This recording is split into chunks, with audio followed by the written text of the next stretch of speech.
moving right along with number 15. If you're starting out here with this video, I recommend going back, watching parts 1 and 2 first. Links into the description. Other than that, let's get right along to it. Let's move it along. What is number 15? Kingdoms of Amalur: Re-Reckoning. This was a game that I beat this month. This was actually the last game I played and beat in 2020. It's 2021 now. I'm filming this afterwards. I started filming a couple days before 2021. Now it's officially 2021. But nonetheless, same list, same bullshit. Kingdoms of Amalur: Re-Reckoning. The original Kingdoms of Amalur. I believe that's how you pronounce it. Kingdoms of Amalur. The original was fantastic. The original is probably one of the many of my favorite games of all time. It was great. It was perfect when it came out. It had an all-star cast of writers and people that were in the industry, people that deal with lore and big franchises and shit like that. I don't remember which ones. I want to say D&D. But they really had an all-star cast of people, and had a weird and wild and crazy development cycle, mostly post-launch. They bullshitted their way through a launch, and then they were completely fucking broke. Even though it was a great game, it didn't sell like an EA or an Activision title, and the whole company just kind of went under. I guess like a ex, Major League Baseball player who was like a fan of gaming wanted to do this thing, and it was funded by the government of Maine, the state. It's just weird fucking shit. And anyway, after they fucking went bankrupt, the fucking rights got scattered. A couple people picked them up. Finally fucking THQ Nordic. And, I got my complaints when it comes to THQ Nordic, the Koch Media Group. This is a parent company of a parent company of a parent company of a parent company of a developer, of many developers. They have so many fucking developers and publishers under their umbrella. So many. The greater THQ Nordic, which is like AG Group or something like that. There's two of them. There's the developer, who makes the Darksiders games, who are also a publisher, and then there's the bigger publisher who owns the rights to like the THQ properties when they liquidated and stuff like that. They're even owned by the Koch Media Group. So they also own, I believe, Starbreeze, and they own a couple other like mid-tier publishers. They just bought some more. They own so much shit. They own so much fucking shit. It's going to be, the big publisher going forward into the future, this next generation here that we're entering into, it's going to be a Koch Media Group thing. It's like EA and Activision isn't even going to be on the radar compared to them. They own so many properties, and they're actually kind of milking things with re-releases and remasters. They're not the greatest of ports, to be honest, but I will say that they're doing some good games, things that people like to see. They're doing a Time Splitters. I think they're going to do a Time Splitters 2 remaster. I like future. Anyway, I'm getting off topic here. They picked up the rights to this thing, and they did it. They ported over Kingdoms of Amalur. This came out during the 360 and PS3 era, and it was one of my favorite games of the generation there, for that generation. Or was it the 7th gen? Anyway, great fucking game, and, this is a port. There was nothing really touched up or done spectacular about this one. I believe it's 1080p. I believe it's 60 frames per second, maybe 30. It's got a stable frame per second. There are a lot of issues with it, bugs and whatnot. I don't think they did anything really extra. No extra bells and whistles. Just a 1080p coat of paint.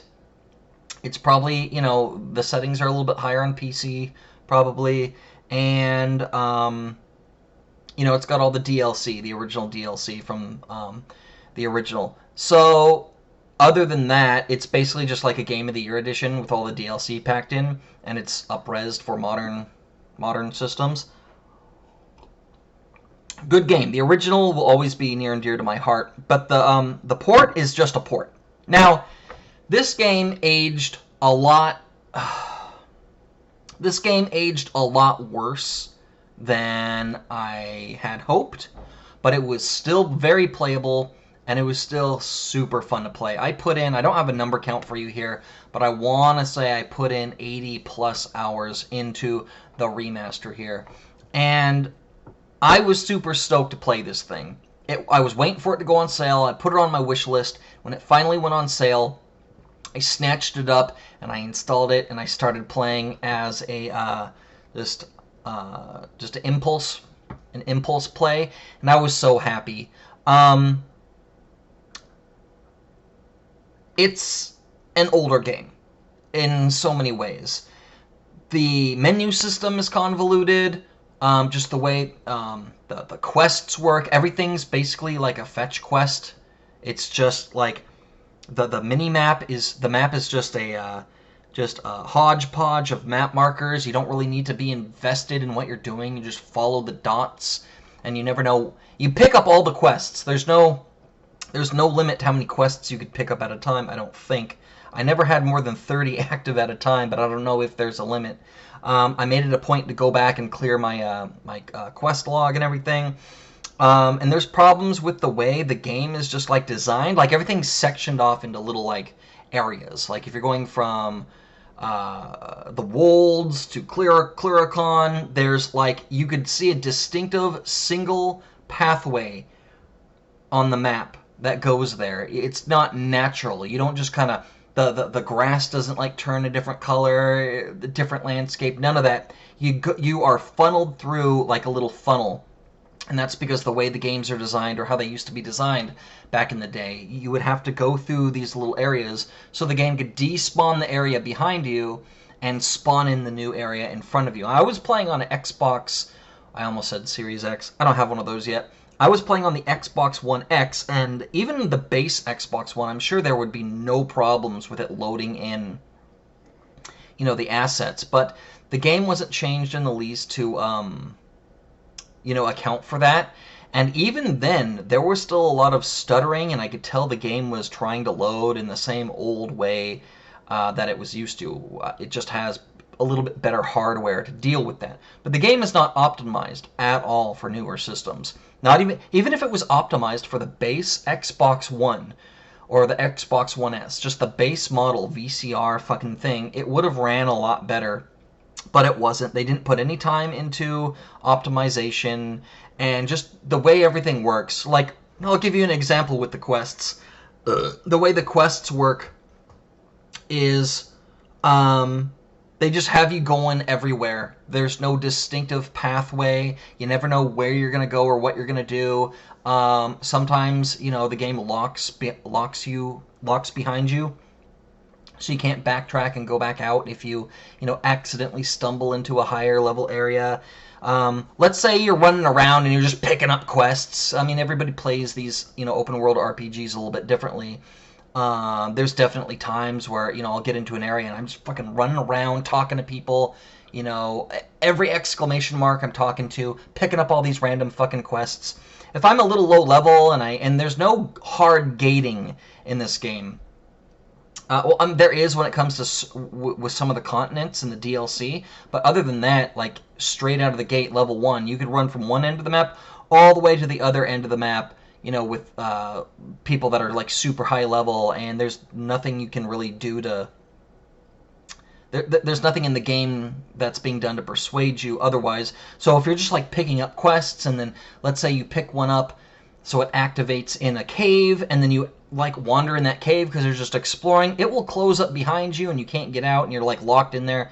Like there's a lot of like potential game breaking stuff here, and I even with this playthrough in this remaster, I had to reload a couple of saves. So I made sure I had like a distinctive save system. I had like 6 different saves, and I would resave over the same one for, let's say an hour mark until the hour mark passed, and then I'd save over the next one, and then I'd cycle back down again. And I was really neurotic with that, and it's because how old the fucking game is and just how the systems work. So that's pretty much all my gripes with this. It's a very archaic, older game, but it was worth it. I had a hell of a time playing it, as you could tell. It is number 15 on my list, of 53 games I played. It's not number 16, it's not number 26, it's number 15. I enjoyed my time with it quite a bit. Like I said, I put in about 80 plus hours on this thing. That doesn't tell you anything. I don't know what else to say. But it was really great. I don't really want to rehash what the old game was. You either played it back in the day or you're aware of it. But let's just say you haven't played the game before. You missed it during the time, and now it's a thing. You could easily buy it. It's on the marketplace. You could pick it up for maybe 30 bucks on sale here or there, and you never got a chance to play it, and you want to see what all the hubbub's about. Is it worth it? Is it worth diving into this thing? I would say yes, but a small disclaimer, it has aged. Not everyone is going to like these open world, dotted minimap, older style, like open world, like RPG games. Not everybody are gonna like these things, and the time has passed since then. We have great games like Fallout 4 that came out in this generation. I really loved that game. There's other like open world games and Western RPGs. Like the genre has progressed a wee bit from just Skyrim and, Kingdoms of Amalur and other games like this during the 7th generation. Hell, it's the start of the 9th generation. I believe it's 9th.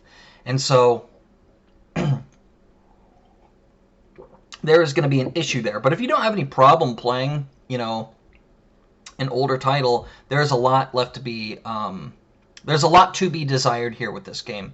It was great. I loved seeing all the character models. I love how you could customize your character. I played a different class this time. I think I played the rogue class last time, and I went with the mage this time. I was having kind of a hard time at first kind of figuring out what I was going to do and stuff, but I put all my points into the mage category, and I was the super powerhouse.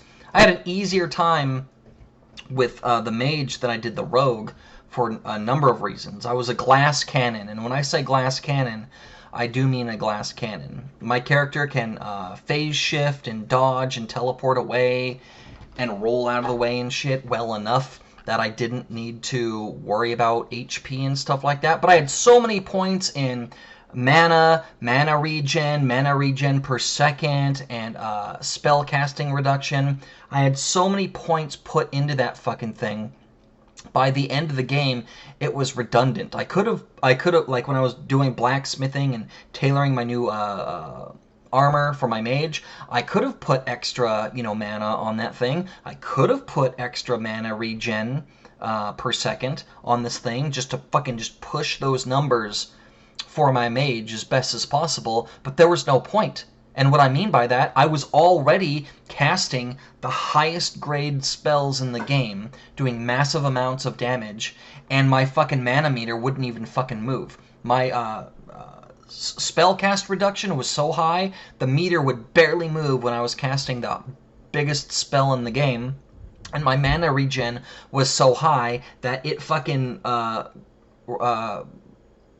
replenished itself even before I was the cooldown timer came around for me to cast my next spell. It was insane. Not only that, but I had like thousands and thousands of mana, way more than my HP. So at a certain point, it's like, well, do I just keep dumping more points in here, or do I put more stats into something like armor or HP? So maybe I'm like more like a warrior class, or crit chance, something more like a rogue. I became kind of a jack of all trades, but not by choice. I did this because, I basically filled out my mage stats as much as possible. I couldn't get any better there. So I started throwing in HP and, not strength, HP and attack damage and armor stats and stuff like that when I was crafting my new weapons and gear and stuff. And I became like this thing that not only was a magical mage wizard powerhouse, I could also take a few hits because I had some pretty good armor too, and I wasn't one-shotted all the fucking time because I had a decent amount of health. It was crazy how powerful the game lets you be, and that's really satisfying. I did, of course, level fucking to hell and back.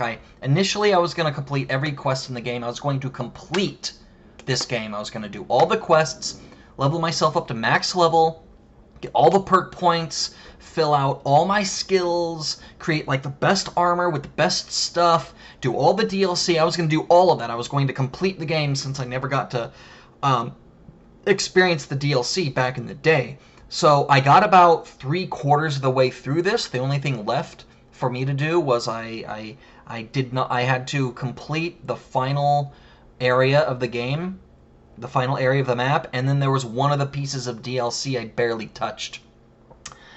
I ended up just saying fuck it at the end. It was just taking way too long, and at this point, the monotony has started to get to me.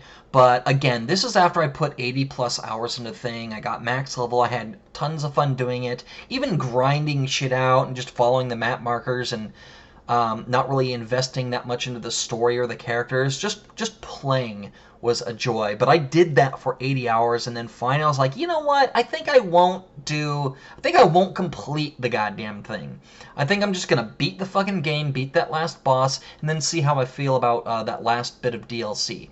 So I did that, didn't have any need to go back and do all the extra quests in the final area, and I didn't feel any need to finish the DLC. So I said, you know what? I'm good. I'm fucking good. I put in 80 plus hours of my life in this game already a couple gens ago. And now I did it again. I got to experience some of the DLC, which was fine, but I think I'm good. And so I put it down, and I felt really good about it. I really like the fact that I got to experience and enjoy this game again. There's a lot of game there. There's a lot of content there. There's tons of different quests. Some of them are better than others. Most of them are just, someone's sick. We need this regent. Go kill these spiders. Or, oh my god, we're so poor. We don't have enough to even buy potions. Can you go to this, town and buy some potions? When it comes to that sort of thing, the game is kind of open-ended with how you deal with quests a lot of times. There's no clear, do this path or do this path. Like, there's no indicator on screen. But for instance, there's a merchant, or a healer, I should say, that's just out of potions. She can't treat her patients, and she wants more potions. And she kind of sends you off to buy some at the next town. You could do that. But really, you could go to any town and buy potions. You could just, grind out kills and then hope for some potion drops from the bad guys, from the mobs. Or if you have your stats up in alchemy enough, you could craft them your own and just give them to her. There's multiple ways you could complete a lot of these quests, as long as the quest doesn't specify you need to go to this specific dungeon and activate this rune stone to beat this boss. Like, those are very specific, but a lot of times some of the quests are just very open-ended. And I often, because I was grinding things out and playing the game to completion, or 3/4 to completion, I'll say. More than that, actually. I'd say it's more like, like 7/8 completion. I really fucking fucked the shit out of this game. I just didn't beat the final area, which is the smallest, laziest area, to be honest. I think they got towards the end of the game, they're just, we'll just connect A to B and just call it good. So I didn't beat the final area, and I didn't complete the final Teeth of Naros DLC expansion. But I did beat, 6/7 or 7/8 of this fucking game. Like, completion. Like, to completion. I beat every quest, filled out my stats with everything. One thing I did like about it, that they don't do in other RPGs, is there are level stats, level requirements for your weapons, which is a normal thing. You need to be this level in order to equip this sword. They, do that here.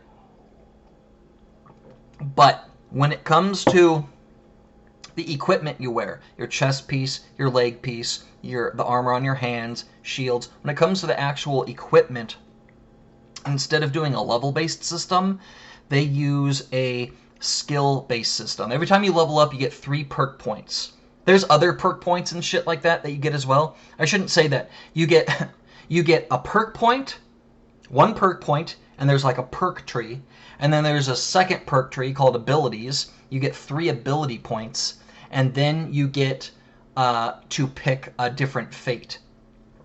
So I'm not gonna bother explaining all that, but you get a lot of shit when you fucking level up, and there's a lot of ways you could fill out your character. But you get 3 ability points, and you could put them in one of the 3 trees. There's a distinctive might tree, which is like your warrior class build. There's the finesse tree, which is your, rogue class. And then there's the magic tree, I think it's called magic. And so you put points in these things, and that kind of dictates how your character, acts and behaves. If you put a bunch of points into magic, you're going to be casting spells and getting more mana instead of, building up your HP and worrying about armor and stuff like that. Like I said before, I played as a rogue my first playthrough back in the day, and that was really fun. This time I wanted to go with a different class, just to have a different experience, and it was kind of like playing a different game. And I really enjoyed that.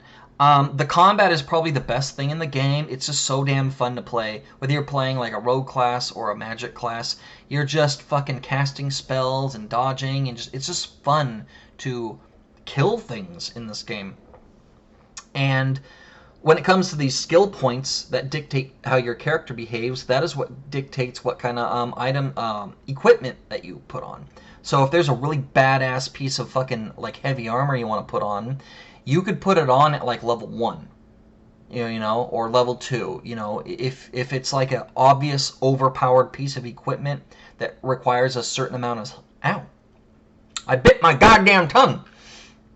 If there's a piece of equipment that's, overpowered, you could just use that at a lower level if you dump enough points into the requirement. So that's how that system works, and I thought that was pretty cool.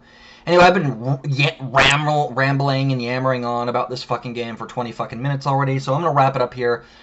There's just a lot to say about this game. I didn't touch anywhere near about it. I didn't even, gripe about all the griping points, but it was a really, really great game for back in the day. Probably one of my favorite games of all time.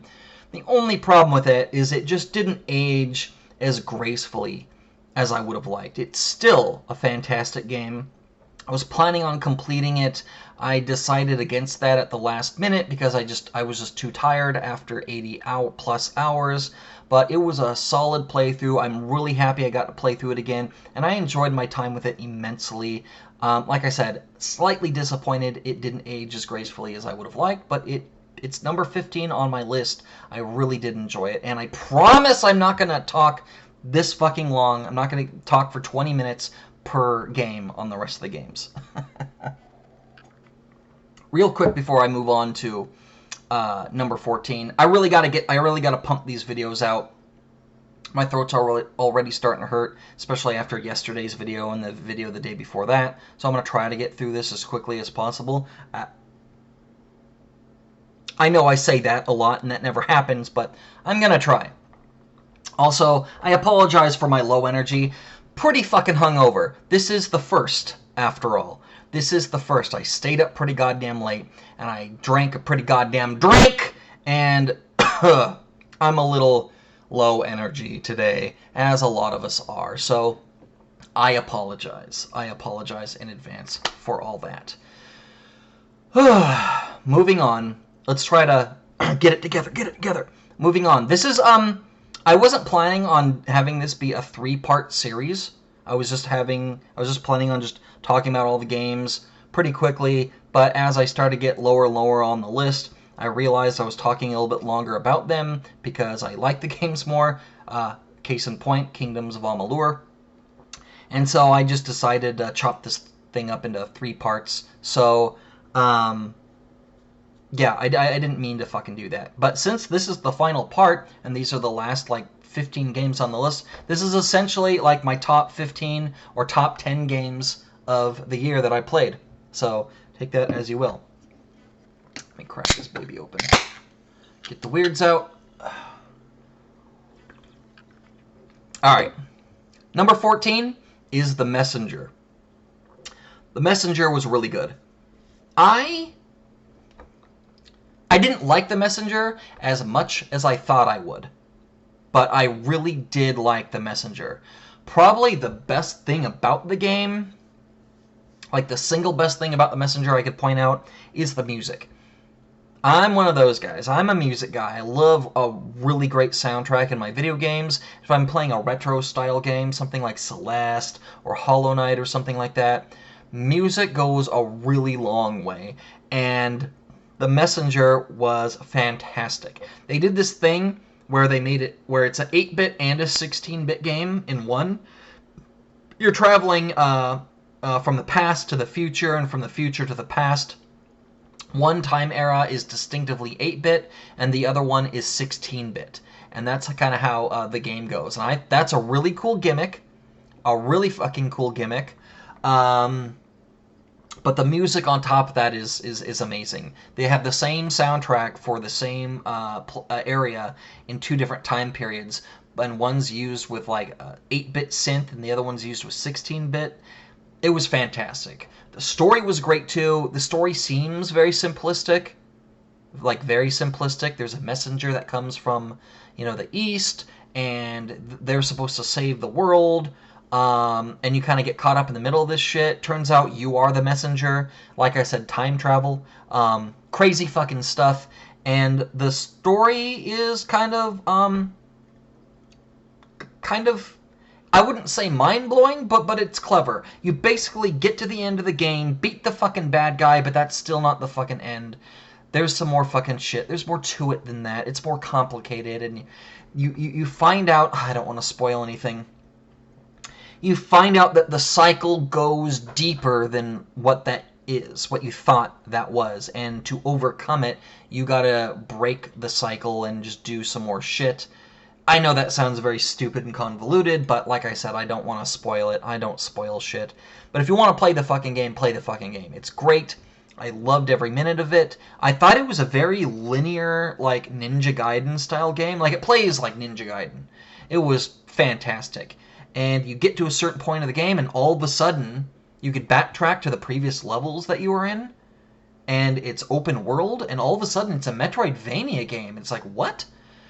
So cool, so stylish. Gameplay was on point. It's not as hard as Ninja Gaiden, but it is, I would say, a more, I'm not going to describe it as difficult, but I will say it's more of a precise platformer, more of a precise action game. The action is on point. Think of Hollow Knight. Hollow Knight is pretty precise with its action. The boss battles in Hollow Knight are pretty crazy. In this game, they're pretty crazy as well. You will die on some of the bosses. But platforming is a large part of this game as well. There's a lot of games. I'm going to use Hollow Knight and Ori as two examples of, Metroidvania games. But one of them is distinctively more of a platformer with platforming in mind. And the other one is distinctively more of a combat game. Rather than, flying around and, performing platforming, you're actually, like, more focused on combat. The game is more combat-oriented. Those two games, Hollow Knight, I would say, is more combat-oriented than explorative, and Ori, whichever Ori you want to talk about, those games are more focused on platforming. They both have both of them. They both do both well. But one's focused on one, the other's focused as well. Take that, compare that to something like The Messenger, which again is completely different from both titles. Take something like that and compare it to The Messenger. I would say The Messenger balances both equally. There are equal amounts of platforming and combat in this game. To call it a platformer and say it's kind of a slouch when it comes to combat is inaccurate. Flip that, say it's more of a combat game, traditional Ninja Gaiden game, but not very much platforming, that's inaccurate as well. I think the game balances both great, and I think that's the game's strong suit. Throw in the stylishness of the game, the 8-bit and the 16-bit stuff, the cool story, which you don't really get, like these awesome stories with these retro-style games. Great fucking story here, and then the cherry on top is the soundtrack, which I do have a playlist on YouTube that I like to listen to because it's fucking killer. It's fucking killer. This is one of my best fucking games I enjoyed this year, coming in at number 14. Coming in at number 13 is Doom Eternal. This was a difficult one to place because I'm rating these games based on my personal enjoyment of the game. And I was not liking this game at first. Like, the first half of the game, I was not enjoying myself at all. But I didn't want to, like, not beat it. I mean, could you imagine if I come here and I'm doing all my what have you been playing videos? I'm like, yeah, I played Doom Eternal, but I didn't bother beating it.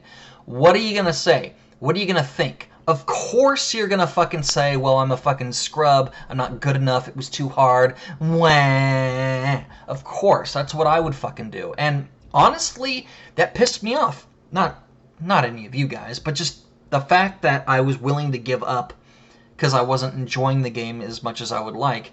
That pissed me off. It's like, I know what fucking people are going to say and think. So I grinded it out. I said, fuck this fucking game. And just to spite it, I finished it to the end. But somewhere along there, I picked things up and I actually started to like the combat quite a bit.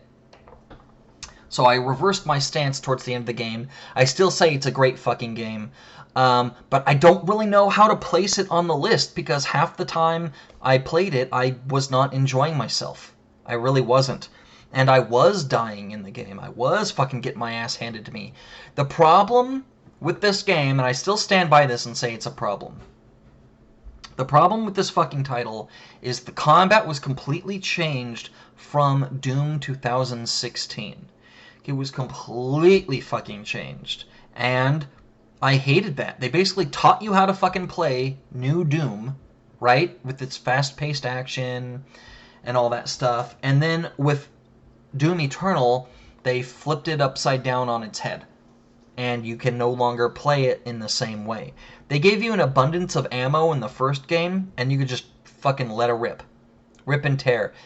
Just dodge the enemies, have a little bit of finesse, get good, just blow people away.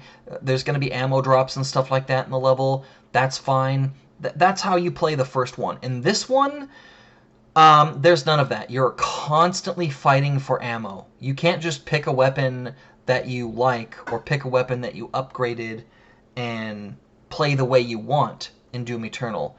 In Doom Eternal, you have to cycle all of your weapons because for numerous reasons. But the two biggest ones are that ammo is scarce. If you overuse one weapon, the game's not gonna just give you ammo for free with that. You're gonna have to switch. And the other reason is because every single enemy and enemy type has a specific weakness that requires you to exploit in order to fucking kill it faster and, of course, save ammo. A good example of this would be the Arachnotron. You could shoot off the fucking turrets it has on its back with precision. You could use either the machine gun to do this, or you could just shoot like a rocket at it and do that. So you have to switch and use specific weapons in order to do that. Otherwise, it takes a long time just pumping fucking ammo into this thing, and with its turrets, it'll wreck you. So that's one example of why you can't just play the way you want. Again, in the last Doom game, you could play the way you want. This one, you can't. And one of the ways that you get ammo is with the chainsaw. You have a chainsaw and you kill an enemy with the instant kill and you get ammo for all your weapons, but you cannot use it on a larger enemy. If you use it for a larger enemy and waste all of your chainsaw ammo, you will not be able to use your chainsaw unless you miraculously find some more ammo. So it's best to save up, and when you need more ammo, kill only the fodder, the little guys, the imp or the zombie. Don't even fucking bother with the bigger guys. If there's chaos in the room and you accidentally fucking cut a fucking Mancubus in half, you're fucked. So there's a lot of things in this fucking game that changed from the first one when it comes to combat. And I had a really hard time with that. And to my defense, it's not that the game was harder and that's what was giving me trouble. It's they straight the fuck up completely changed it from Doom 2016, which I loved. And that really fucking put a stick up my ass really fucking hard. I was fucking having trouble. Shit, I couldn't get it all the way up. Couldn't do it. Couldn't fucking do it, and it was really fucking me off. and I wasn't enjoying my time with the game. And then I just started to relearn the combat. I learned everybody's weaknesses. I learned that you can't just haphazardly use the chainsaw when you need more ammo. You need to go after the little guys. I learned how to use the other weapons that I didn't like as much. I started using those more, and I got good. I started learning these things, and when I realized, hey, I'm about halfway out of my fucking shotgun ammo, I better switch to my plasma rifle, then just fucking do that. Even though I didn't really want to or like to, I just did it anyway. I made sure I used everyone's mandatory weaknesses with the weapons. I was weapon swapping all the fucking time, which also puts a little bit of a damper on the flow of combat, constantly like slowing it down and swapping weapons versus the first one. I will still say the combat in the first one was better, but there's a lot more done in this game, and I will say that they did put more time and more energy thinking this through and making these systems, but they should have just kept with the same layout as they did with the first one, or in the least, have them match. They should have done all this with the first one. And by first one, I mean the Doom 2016. So that's kind of like the first half of the game for me. The second half of the game was really enjoyable. Really fucking enjoyable. There's a lot of platforming in this game. This game is the secret hidden fucking platformer of the year. It really fucking is. You're wall jumping and triple jumping off of everything. Some of the platforming segments are actually quite difficult, but I enjoyed them. Like I said, I love platformers, and they had that in this game, and it was kind of weird, but I loved it. I loved that part about this game. The story, there's a little bit left to be desired here, but I think they kicked it up a notch with the story. The first one was pretty cut and dry. Every time there was a cut scene, I loved it because like it was a little treat that you didn't get very much. In Eternal, they gave you cut scenes all the fucking time. They explained a lot of shit. I really liked it. I really loved how they continued the story of this one, and with Samuel Hayden, no spoilers there.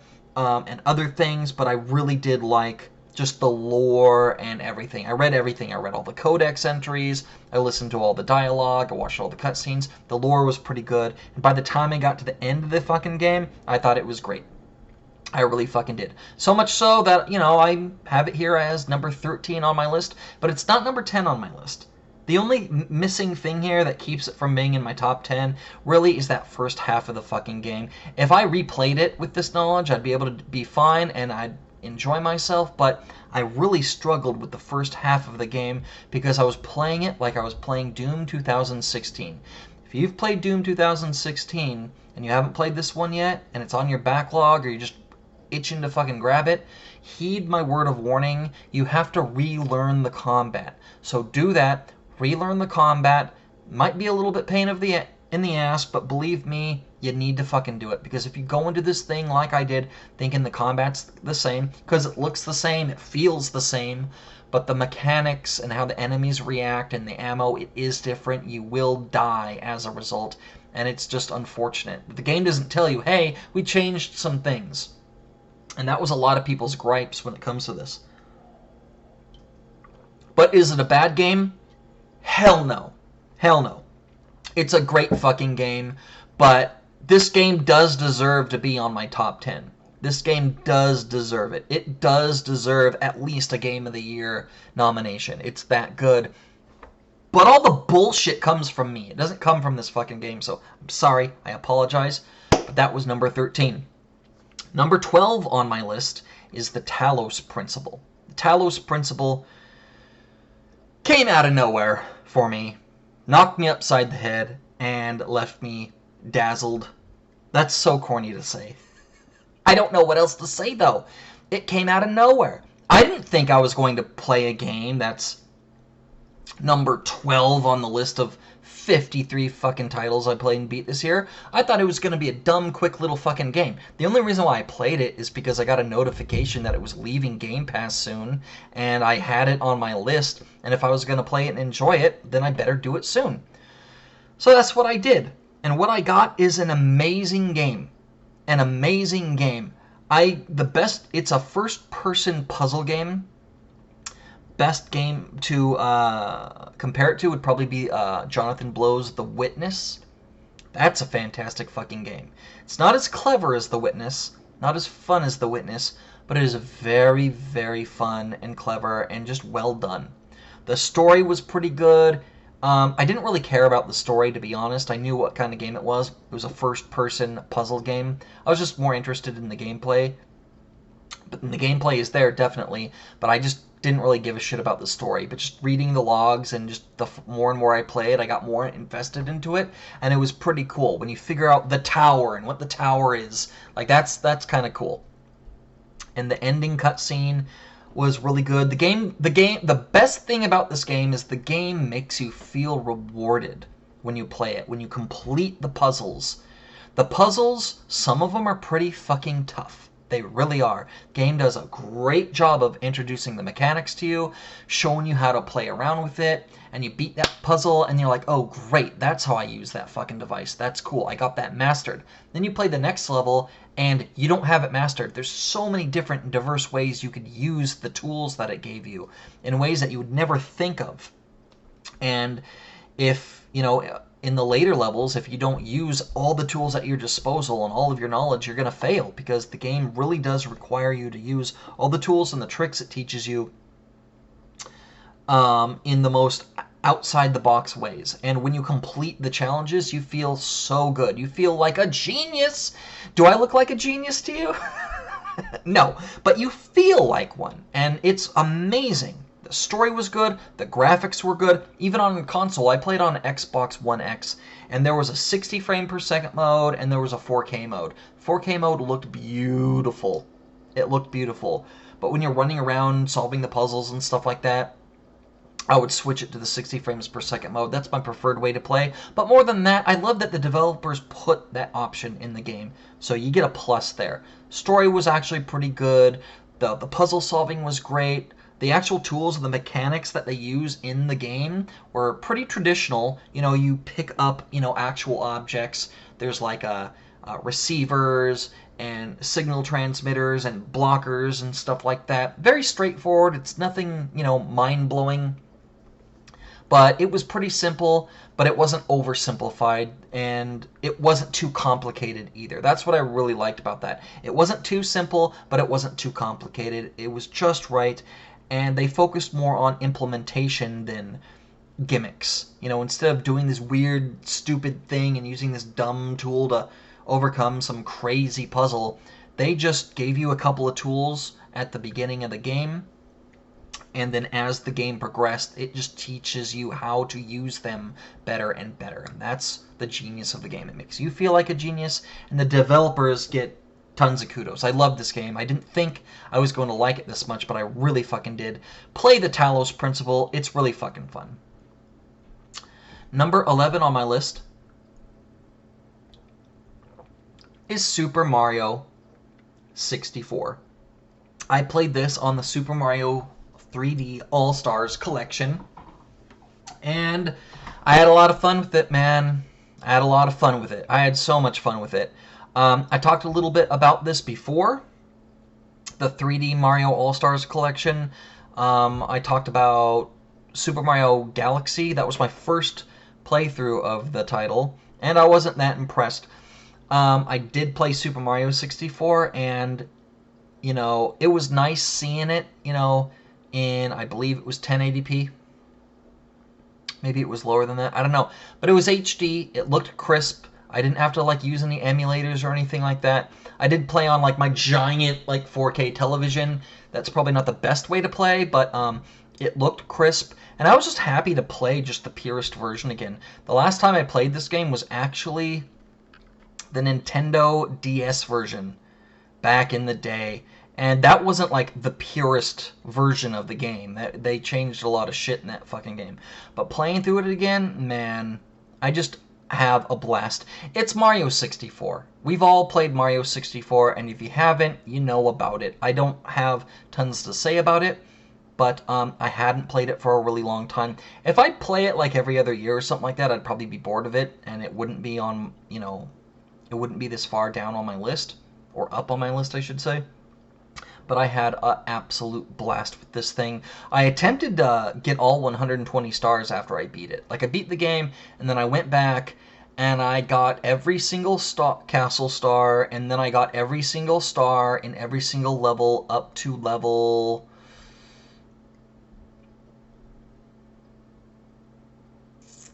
I completed Dire Dire Docks. I think I'm up to level 10. Was that the Snowman's Land? Yeah, I didn't do that one. So I completed every single level, got every star in every level, all 7 of them, up until that point. And then I just said, you know what, fuck it. I think I'm good. I think I got like 90 stars or something like that, something around there, before I gave up. But because I had other shit to play, and you know I could always go back again. But I had a blast playing this. I had an absolute fucking blast. I'm so thankful for this 3D All-Stars collection. So fucking thankful. I would never have gotten the opportunity to play and beat Mario Galaxy for the first time, ever, if it wasn't for this collection. I don't have any real means to play Super Mario 64 again. I have a Nintendo 64, but, you know, I don't think it works all that well. And so I really don't have any honest means of playing this fucking game, and I'm so glad for this collection. This is really, you know, just a shout out to the collection and this game in particular, but, you know, I had tons of fun playing it. I have yet to play Mario Sunshine again. I own this, played it, and beat it back in the day on the GameCube.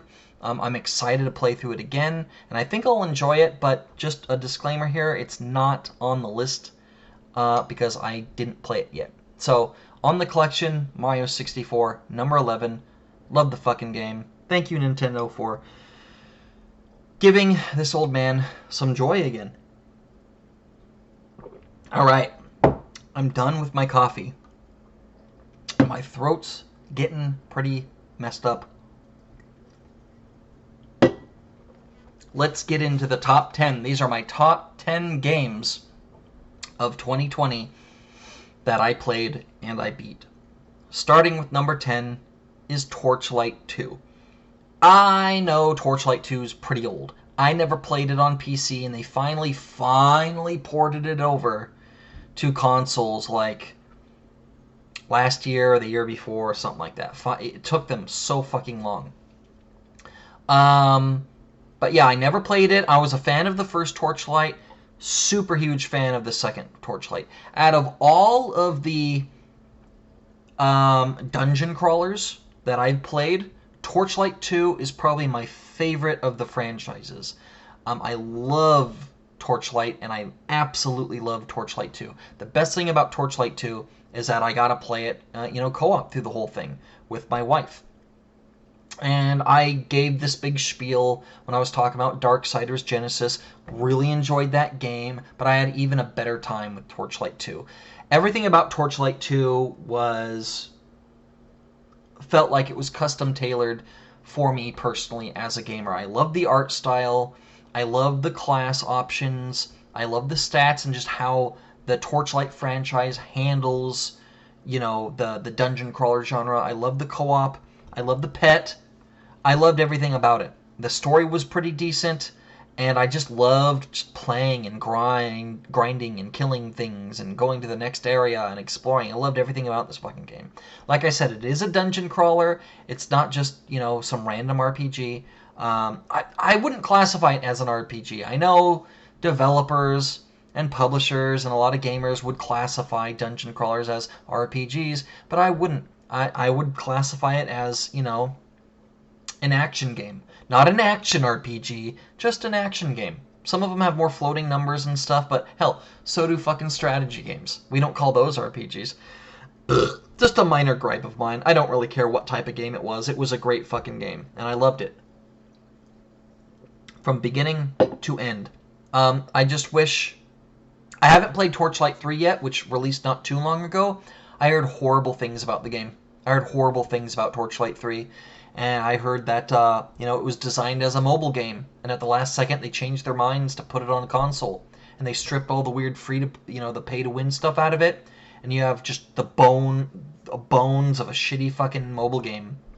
And I heard that's what Torchlight 3 is. And I'm very, very afraid to play it since Torchlight 2 is essentially my favorite dungeon crawler of all time, and I had so much fun with it. I'm very afraid to play Part 3, but I think I'll probably give it a try. I got to, and I just hope it's not that bad. I hope that can appear on my list in 2021, and I could tell you that it was good, but it wasn't as bad as I thought it would be. That's my hope, but I don't know. We'll see.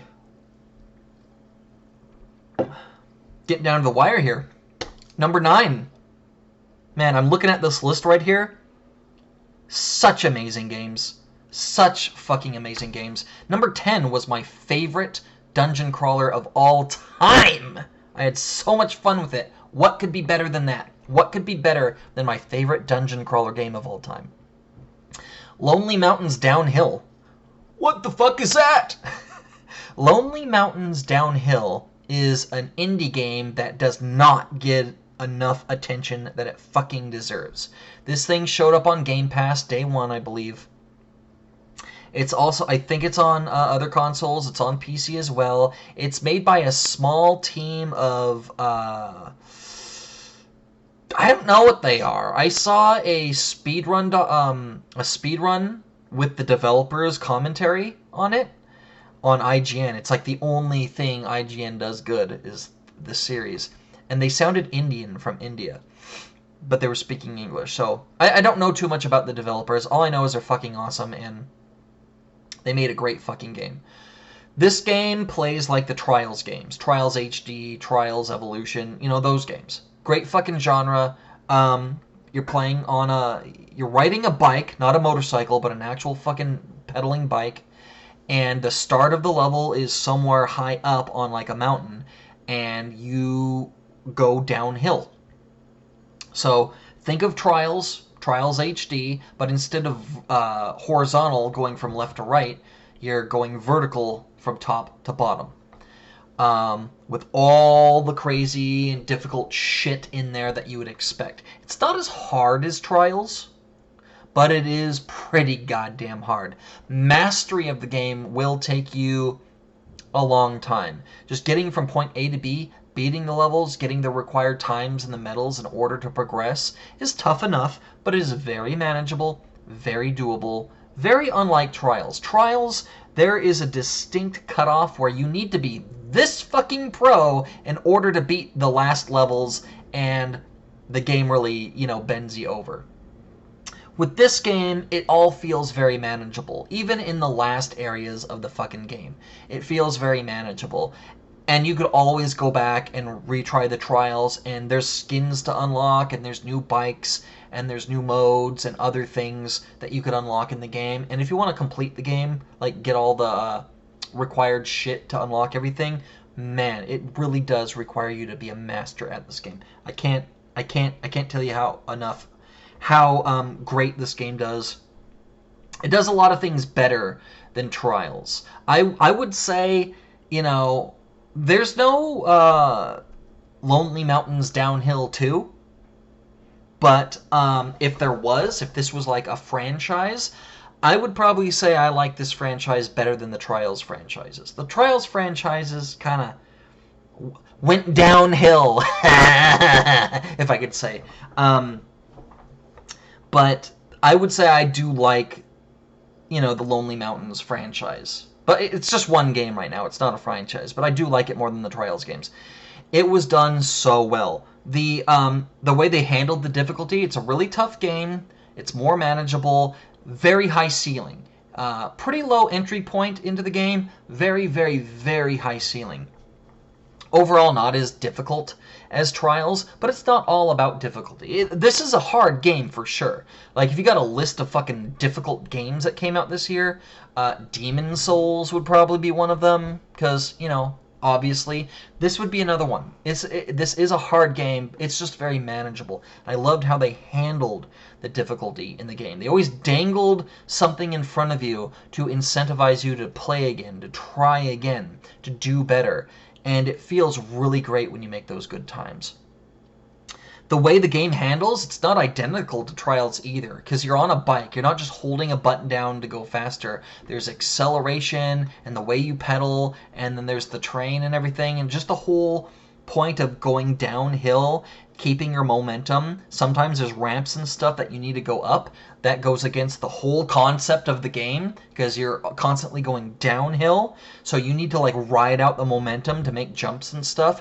There's secret pathways everywhere. It's like, think of Trials if Trials was open world. That's what this game is too. You're not just going downhill from point A to point B.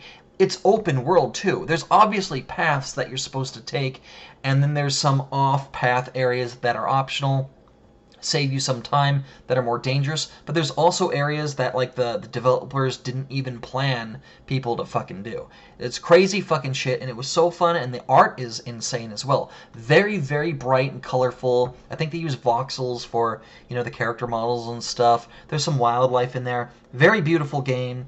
Very ambient. I like the music in the game. There's nothing about the game I didn't like. Nothing about the game I didn't like. And for the genre, they really did a bang-up job. I don't know what else to say. Play this fucking game. Even if you're not like a huge fan of Trials, maybe this game will be the one. Maybe it's different enough from Trials that you'll actually want to fucking play. It's much more manageable than Trials. Again, the ceiling is very high. So if you do want to get good, there's a lot of stuff there. Very beautiful game. It's different. Sometimes games are different just to be different. And I think they were trying to do that with this game, but it works so fucking well. 9 times out of 10, when you play a different game, it's just a novelty thing. It's like, oh, that's kind of cool, I guess. This game is all that, but it's good, dare I say, even better than the traditional score chaser, technical, you know, driver. I don't even know. But great fucking game. I loved it. I really did. That was number 9. Number 8. Number 8 is a sequel to one of the previous games I talked about and played this year. Number 8 is Turok 2. Now, you heard me talk about Turok. Loved the fucking game. It felt really good coming back and finally beating Turok for the first time. Same thing with Turok 2. Turok 2 is probably my favorite game of the Turok franchise. I loved everything about it. I loved the music, and I didn't need to beat the game in order to love the music of this game. The first 2 levels are probably like the best fucking soundtracks in the game. But yeah, Turok 2, this was another title I never beat before, back in the Nintendo 64 days, and I'm so glad I finally fucking did it this time. I think the farthest I got was level 3, the Death Marshes, back in the day. Beat the whole fucking thing this time. So a couple of things that I want to say about Turok 2. Why is this so fucking high up on my list? Why is this in my top 10, and the original Turok is number... Where is it here? Man, it's way up here. Did I pass it? Now I'm being stupid. What are you doing? Yeah, Turok is number 17. And this is number 8. So, why is this game so much higher up on my list than the original Turok? It's better in every way. The visuals were better. I talked a little bit about the visuals with the original Turok, how they're obviously aged, but it wasn't as bad as I thought.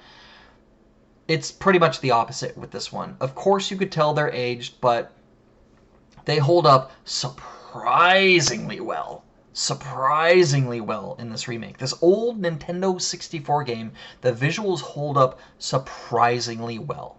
The level design is much better than the original Turok. The original Turok was just a weird maze. There's definitely some frustrating maze parts and levels in Turok 2, but just the overall level design in Turok 2 was just done much better. The music is probably some of the best music in gaming history. Best music. And I would say Turok 2 is in the top 10 soundtracks of any game. Just an amazing fucking game. And they give you some pretty cool options there. You could listen to the Nintendo 64 original or the PC port version. And yes, I did swallow that loogie like I was taking a pill. Yeah, Turok 2 was an experience for me. It wasn't just a game, it was an experience. It's a masterpiece of a game.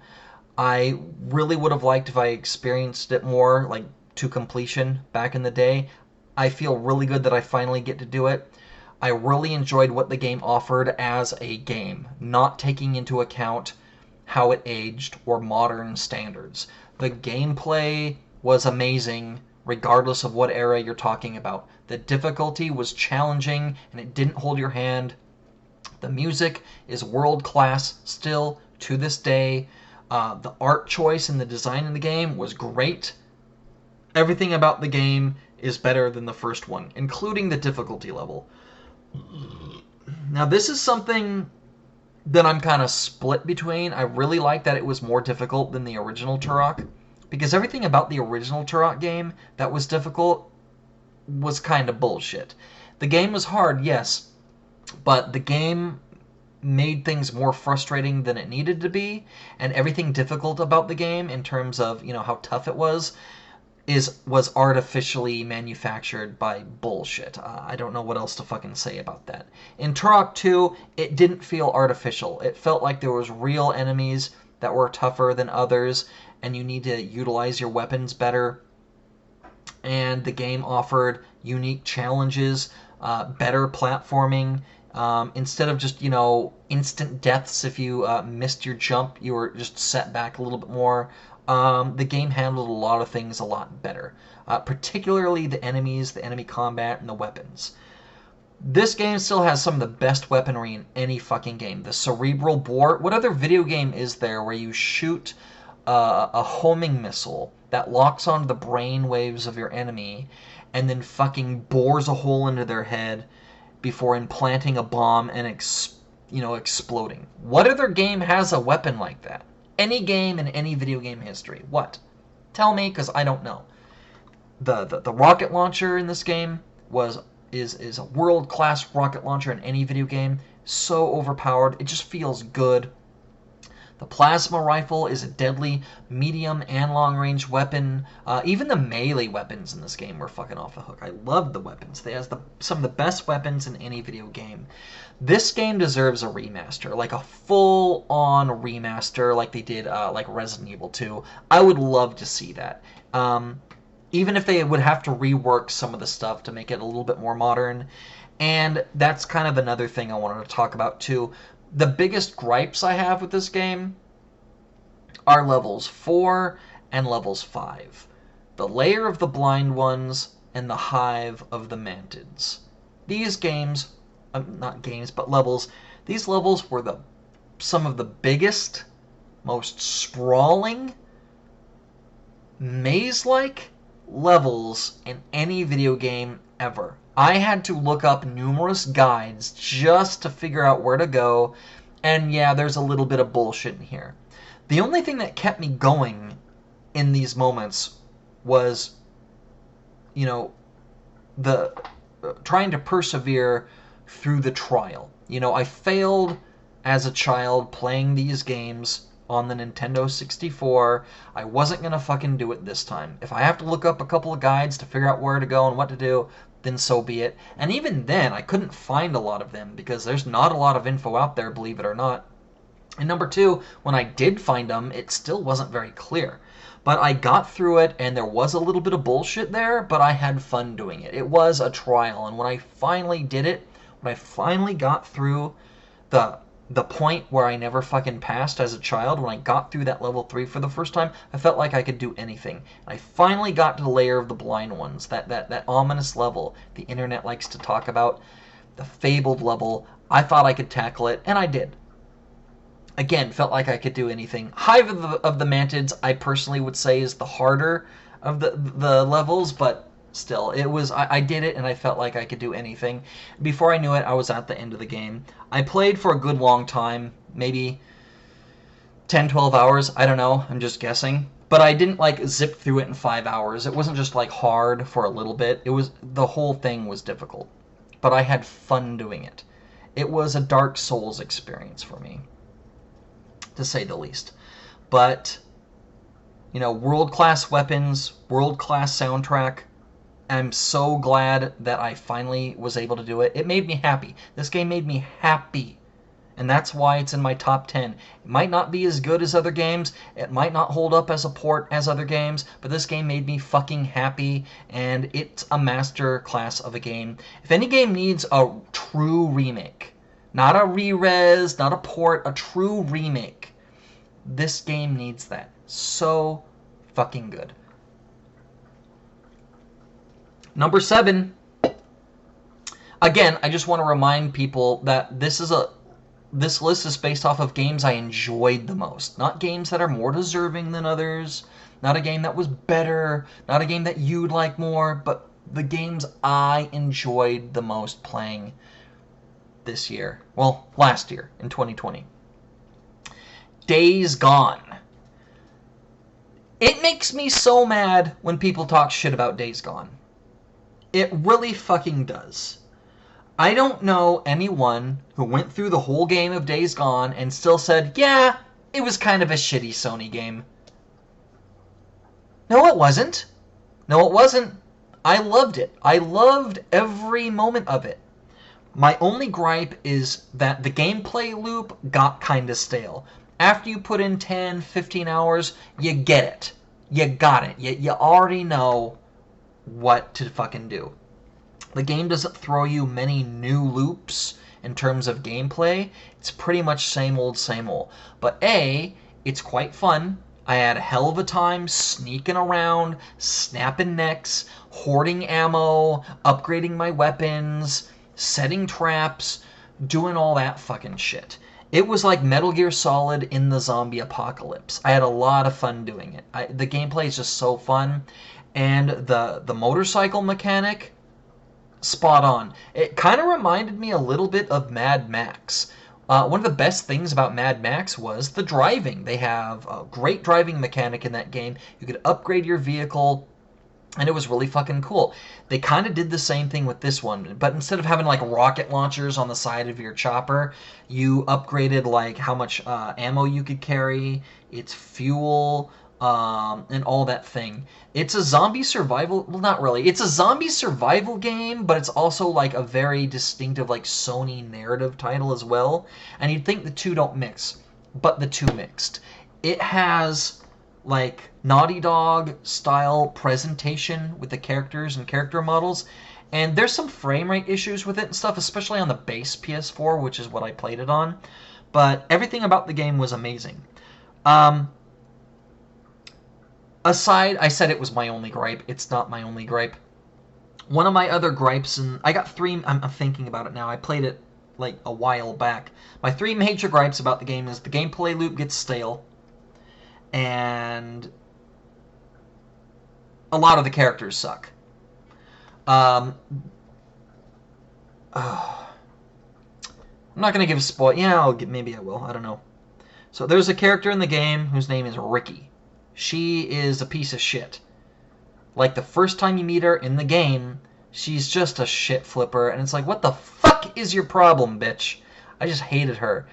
And then she's, like, cheating. She's a cheating fucking whore. That's what she is. She's this fucking lesbian chick who can do no wrong, and she can hang in there with the guys, constantly flipping you shit. You want to shoot her in the face. And then, like, she starts fucking, like, rubbing up on you and shit like that, trying to get with you. There's a scene where you're, like, injured and you take your shirt off. And she's trying to jump your fucking bones and cheat on her fucking girlfriend. It's like, holy shit. Like, the writers made the fucking characters in this game so unlikable. Specifically the female characters. Now, it's the truth. I don't know why. I don't know why they made Ricky such a piece of shit. And then there's the fucking boss at one of the fucking hideouts. She's basically a slave driver. She don't give a shit about no one. She's a real fucking piece of shit. And then your wife. And then your fucking wife. All's well that ends well at the end of the game by the time the credits roll. But your wife, man, I gotta be honest, if it was me in real life, as fucking Deacon St. John playing this fucking game, I would have fucking killed the bitch before we got to the end. It's like, Really? I spent years looking for your fucking ass? Fucking visiting your goddamn grave and shit? And then I finally meet you and you're gonna blow me off? We're fucking married, bitch! What the fuck? I don't give a fuck what they say. Like, I would've killed the bitch. I really would've. Yeah, so some of the writing of these characters, specifically the female characters, there's something weird going there. There really is. I don't know why they made the lesbian character in this game the only lesbian. Well, she's got a girlfriend, so obviously not the only one. They made the only lesbian character in this game this fucking piece of shit, right? And then there's another woman in the game who's a main character, who's basically a slave driver. She's a real piece of fucking shit as well. And then there's your wife, which you fucking... The only people that are gonna put up with that fucking shit are fucking male feminists, I guess. I don't fucking know. And then the other bit characters in the game, the other fucking ladies in the game, they're like helpless. I don't know what's going on with the female dynamic with this game when it comes to these developers. I feel like this game was made by people who never interacted with a female in real life. You know? I really don't know what it is. I really fucking don't. There's assholes and pieces of shit that are fucking dudes in this game as well. But just every female in this game is just fucking mind-blowingly bad writing. But I gotta be honest, maybe I feel this way about this because I got really emotionally invested in this game. I really love Deacon St. John as a character. I really loved his buddy Dozer. Fucking Iron Mike, I really liked him. Fucking even, what's Schizo, man? Like, I really felt that fucking, you're a piece of shit, Schizo. I really fucking felt that with Schizo. And then fucking he helped me out. I was like, yeah, okay, maybe I could, alright, bro, maybe I could forget some past discrepancies. It's a new fucking era. We're homies now. And then he fucking, like, I really got emotionally invested in the characters in this fucking game. So everyone who fucking did me or Deacon St. John wrong, I felt like it was personal. But yeah, so I really did like the characters in this game. Deacon St. John was a great main character. I loved the gameplay loop, even though it got a little stale. I loved the open world and how they dealt with that. I loved the bike riding mechanics. I loved how it was like a zombie apocalypse game, but there was a lot of emphasis on stealth. And the character presentation and the graphics, it was very Naughty Dog-like. It felt like a Naughty Dog made this game, not Guerrilla? Sucker Punch. Sucker Punch? I'm not sure. But I really loved the game.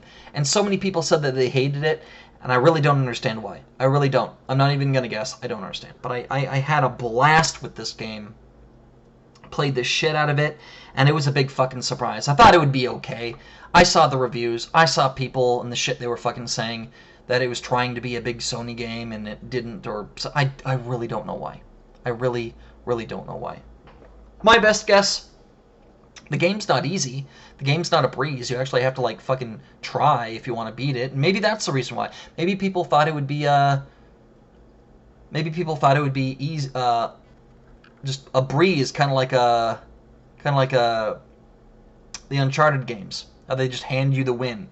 It's borderline a walking simulator. I don't know. I really don't fucking know. I'm just talking shit at this point. But it does feel like a turning point in the open world genre, where in one direction we have something more narrative, and in the other direction we have something that stays more classic. And this felt like a classic open world game, but it has a lot of nuance and a lot of new gameplay elements adapted into it. So it felt like a classic title without it being old, if that makes sense. A good example of something that's good and a classic game, but at the end of the day it still just felt old, probably be something like Crackdown 3. Crackdown 3, I enjoyed the game. It's definitely an older style, like, classic game, but more than that, it felt old. It felt outdated. Days Gone didn't feel outdated. It felt new and refreshing, but at the same time classic. I loved it. I really did. And that was number 7. Number 6, Jurassic World Evolution. I'm a sucker for strategy sim games. city builders, that sort of thing. This game was much more than that. I'm not a huge Jurassic Park fan. I've never been like this huge, like Jurassic Park dude. Like when the new Jurassic Park movie comes out, I gotta see it. Like, that's not me. Like the Jurassic Park video games, I think I played one.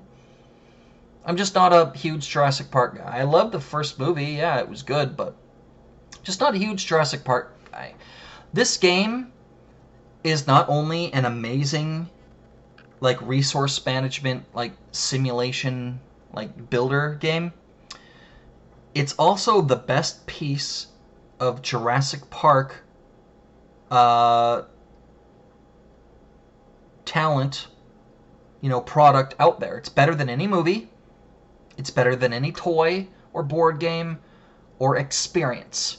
Jurassic World Evolution, the video game, is the best piece of Jurassic material out there. Maybe even better than Michael Crichton's original book.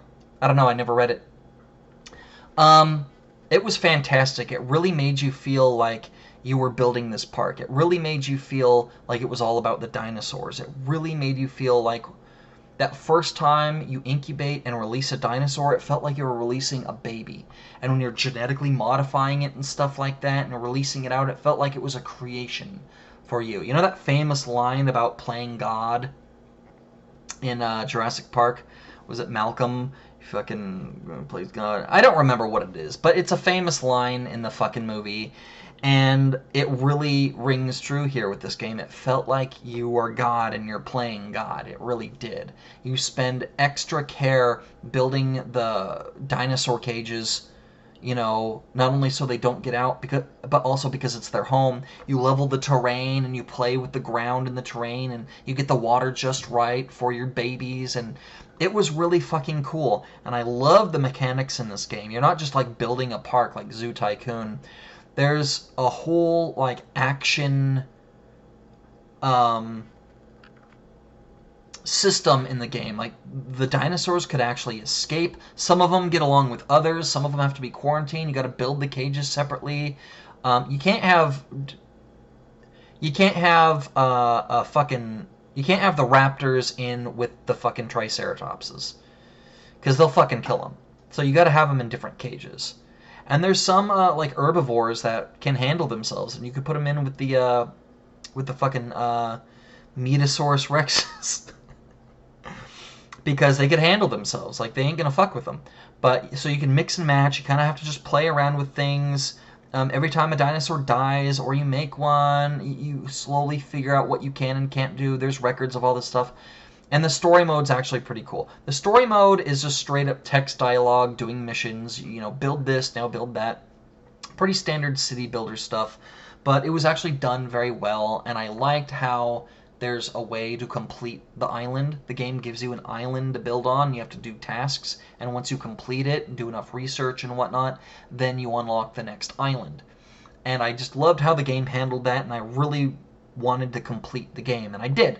I didn't get any of the DLC or the extra stuff. I played the base game, but I not only did every level, but I went back and I got like maximum like scores, and I unlocked all the stuff until I unlocked the final level. The final level is it's basically the big, giant, original Jurassic Park build site, where it's free mode. You could just freely build anywhere you want, and do whatever you want.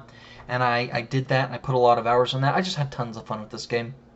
Like I said, I'm not this huge Jurassic Park guy, but it really surprised me how well they did it. This was one of the best uses of an IP in a video game. A lot of people give credit to Kingdom Hearts as being one of the best uses of an IP in a game.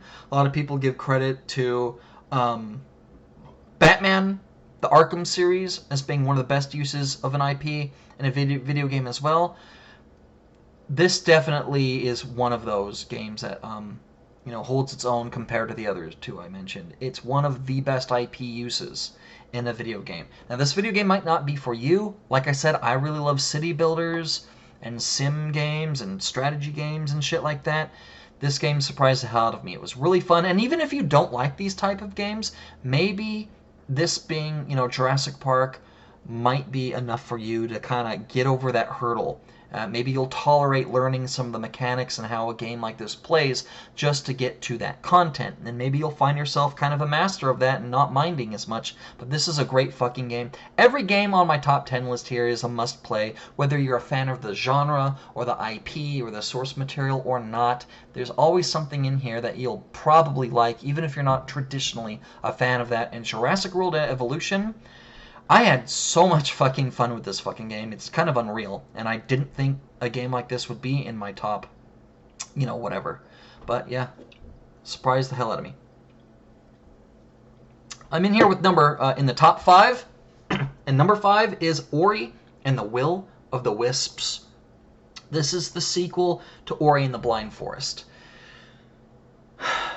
First of all, if you're thinking about playing this game, you got to play the first one first. Don't think of this as like a top 10 or top 15 list. Think of this as a recommendation guide. These are all games that I played and beat in the year of 2020, and I'm getting down to the wire, and I'm telling you the ones I enjoyed the most. So if you hear something on this list that you're thinking about getting or buying, give it a shot. Give it a fucking shot. But there are things you need to know with some titles. One thing you need to know about Ori and the Will of the Wisps, since it is on other platforms now, is it is a direct sequel when it comes to Ori and the Blind Forest. You know how everyone, Ori and the Blind Forest is notorious for being a tearjerker, making you cry in the first 5 minutes of the game? Guilty. But my excuse is my cat just died, and I was pretty sobby anyway, and then I fucking played this shit. Hell yeah, I'm gonna fucking cry. But anyway, the first game gets a fucking, is notorious for that, and it's because of the story. It's not just a pretty retro-style platformer. There's an actual story in these games, and it's quite a good story, too. I really enjoyed the first one, but you gotta know that this is a very narrative-driven... I mean, I guess you could play it and not give a fuck about the story, but these are very narrative, story-driven titles. And if you haven't played the first game, Ori and the Blind Forests, you need to play that first before you play Will of the Wisps. Just forgetting the first one and jumping straight into that one, big mistake. Big fucking mistake. Heed your warning now. That being said, Ori and the Will of the Wisps is better as a sequel in every way to the first one. The first one is no slouch. It gets accolades from, from official groups as well as gamers for just being world-class in gameplay, platforming, as a Metroidvania title, as an artistic title, the music, world-class in all fucking categories. Which, yeah, I would agree with. It is a pretty damn good game. This one's even better. And I don't know why people aren't talking about it. Can you find a single review that said it was a shitty game? I can't. Not one. Everyone who's played it says it was good. I think it's the whole Xbox thing. I really fucking do. I think it's the whole, this is a Xbox Game Studios title. And people don't want to fucking kick up some credit to this thing. I think a lot of people, secretly played it on their Switch and, didn't fucking say much about it. Maybe said it was a good game. I don't know, but game doesn't get the credit it deserves. Ori and the Will of the Wisps, as a standalone title, is one of the best fucking platformers I've played. And it's, as a sequel, better than the original in every way. It has better music. There's just more tracks that really fucking are enjoyable to listen to. I love so many of the fucking tracks. They do so good to set the tone. There's a more scary track when you're going underground in a section with spiders and shit. That section of the game played like a fucking horror game. I had to turn on the fucking lights in the house before playing, because I hate spiders. But it played like a fucking horror game. That's how ambient the fucking music and the scenery and everything goes together in this game. It's just... I keep saying the phrase, but it's because I mean it. World class. World class. This game is world class when it comes to platforming, ambience, the atmosphere, the music, everything. And it is better in every way than the first one, again, including the music, the gameplay, sound design, everything. It didn't make me cry like the first one did. Turbo, you're such a bitch! I know. My cat died. We went over this. Anyway,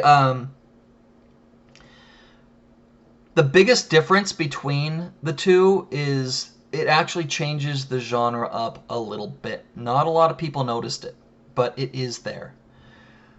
The biggest difference between the first one and the second one are the inclusion of all the NPCs. There's tons of NPC characters in Will of the Wisps.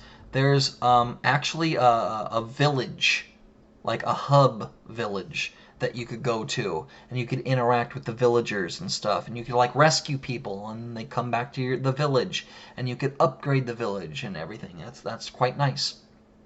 But there's a lot of NPCs and a lot of dialogue in this game, and a lot of people that you meet on your travels. That really wasn't a thing in the first Ori game. The Ori game, you're pretty isolated, and there was like one other character in the game you kind of interacted with that wasn't a boss character, and that was it. In this game, there's tons of fucking characters you interact with. There's a lot of dialogue, there's a lot of quippy narrative, and it has a lot to do with the gameplay.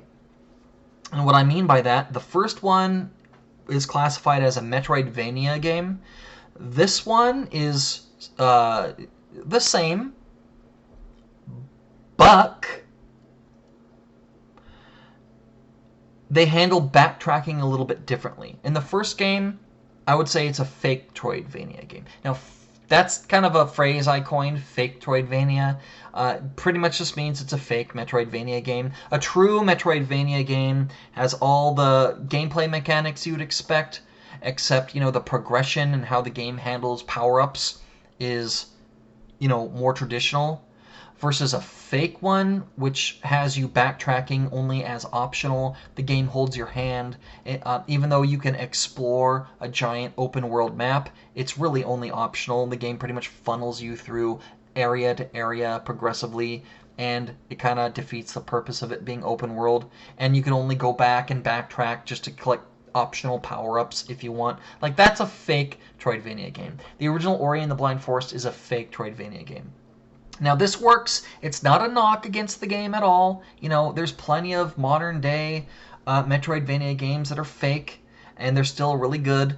I do prefer, real Metroidvania games other than the fake ones, because it makes me feel like I'm just wasting my time backtracking and going to the different areas if I'm just getting, optional power-ups. I need more incentive to do it. I need, a more traditional incentive to backtrack and explore if it's part of the story or if I actually have to figure out where to go. So the original Ori is a Metroidvania game, or a fake one. The new one is the same in that regard. However, with all the NPCs and the story content there, sometimes you're doing fetch quests, updating your town and everything. I would classify this game, just the way it handles backtracking and exploring the world is just mechanically different from the Metroidvania title. It's set up the same way, but like I said, I think it fooled a lot of people. I would classify Ori and the Blind Forest as a 2D Zelda game. So, not a Metroidvania title, a Zelda game. Specifically, a 2D Zelda game. Now, traditionally, Zelda games, they're top-down, isometric classic titles. I think A Link to the Past, Link's Awakening, A Link Between Worlds, the Minish Cap. Think, those 2D Zelda games. They're not side-scrollers. This one is a side-scroller, but it has more in common with Zelda than it does the original Ori, in my opinion. So that's the main difference between the two titles, and it works extremely well with Ori. Extremely well. It makes the exploration more satisfying. Doing the quests, the developers have filled the world out better. And then not only that, but everything's in 4K and I think 120 frames per second mode and shit like that. The game just looks beautiful. They actually did a better job with the soundtrack, in my opinion. Again, not that the first one was bad or anything like that. The first one was fantastic. This one's world class, better in every way, and I mean that literally. Even the main bad guy is more three-dimensional there, and there's like cutscenes in the game that just explore the main antagonist's role a little bit more, and it is what it is. It's kind of sad, but yeah, great fucking game. This is also, I don't know how to say this. You have to play the first one first.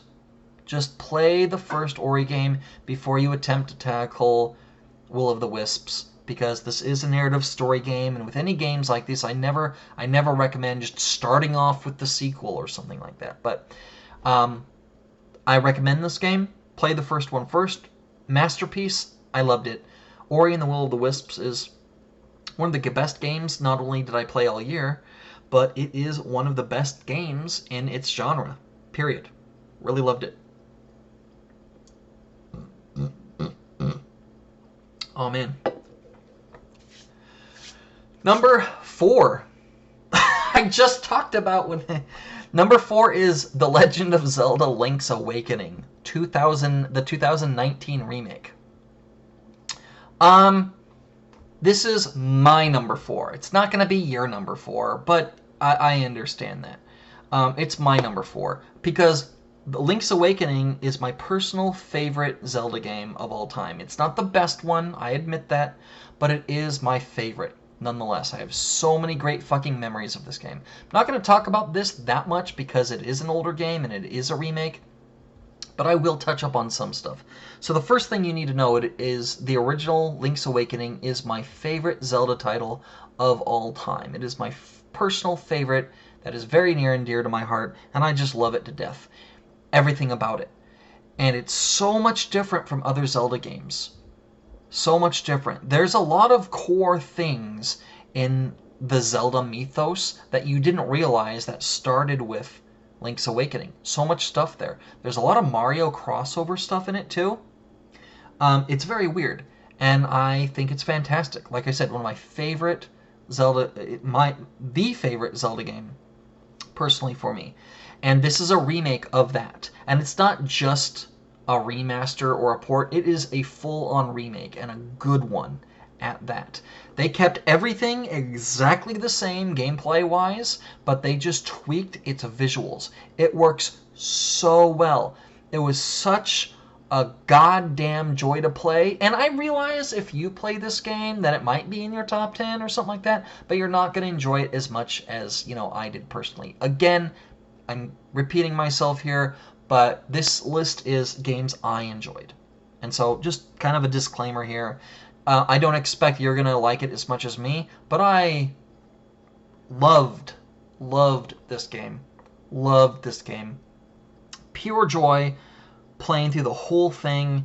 I just had so much fun with it. I don't know what else to say. But yeah, Link's Awakening, I know it probably doesn't deserve to be, number 4 on this list, but it does for me. I love this game so much. That was fast. Number 3. Dragon Age Inquisition. Wow. Now, the last game tugged on my heartstrings. It's a remake of one of my favorite games of all time, and that's where all the good comes from me when it comes to that game. This one, everything is purely off the merits of the game itself. There's no nostalgia here. There's no hero worship when it comes to the franchise or the developers. I got no love for BioWare, and I'm not a Dragon Age fan, or I wasn't. Everything about this game comes from the game's own merits. I never played it before. I've been putting it off for the longest time. I have a weird relationship with this fucking game in particular. I bought it, never played it, and then I got it free with Games with Gold, I think. No. It was EA Access. It was on EA Access for free, and I hadn't opened up my copy yet, so I traded it in. Because I told myself I could just always go back and play it on EA Access. And then it's been years. It's been fucking years since this game came out. And I think it came out at the beginning of 2013. I mean, at the end of 2013. Right there at the tail end of the year, when the console came out. And I didn't get to play it until 2020. So that's like 7 years, 8 years. Man, I really should have played this game beforehand, but I didn't, and I'm regretting it because it's so good. It's interesting playing this game after I've played other titles like, Mass Effect Andromeda. I could really tell that they were kind of trying to replicate the Dragon Age Inquisition experience with Andromeda, but they just didn't execute it as well with Andromeda. This game, they did it perfectly. You really felt invested in the character and the world, just building the Inquisition up literally from the ground up, building the whole thing up, gutting the whole fucking thing out with your own people, recruiting everyone. You don't just build an army, you build a nation, and it was very satisfying. I loved the characters, and I loved the world, and I loved the gameplay. And my only regret is I wish I would have picked a different class. I picked like the rogue, and I specialized in like archer abilities, and I got kind of bored of that, just hanging back from the group and firing off arrows and waiting for my cooldowns before I pressed the course. Like, I got tired of doing that by the end of the game, but that's my own fault. I had a lot of fun with it. The combat was great. There's so many different options you could do with the combat too, and I really loved how they kind of mixed in like that strategy element with it. The whole thing fucking works, and I'm a sucker for these open world games where you can just go around on the map and take on all these quests and stuff like that. Think Kingdoms of Amalur, or even something like Days Gone, even though I know that's not an RPG. I'm really a sucker for these games, and everything in the genre comes together as like this apex predator of a game. Like, everything this game does the best of what the genre provides. As a Western RPG, as a fantasy style game, as a BioWare style like class game where you build up shit, as a combat game with strategy stuff. Like, everything comes together perfectly for this game, and it's going to be extremely hard to top.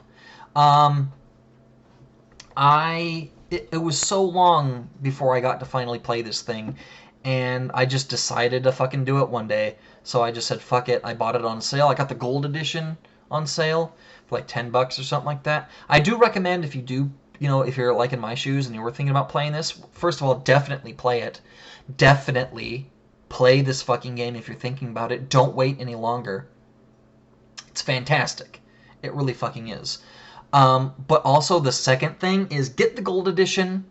Spend the extra $1 or $2 to get like the gold complete edition with all the DLC, because there's post-game DLC that is extremely important to the story and the characters, and apparently the upcoming Dragon Age 4. Extremely, extremely important.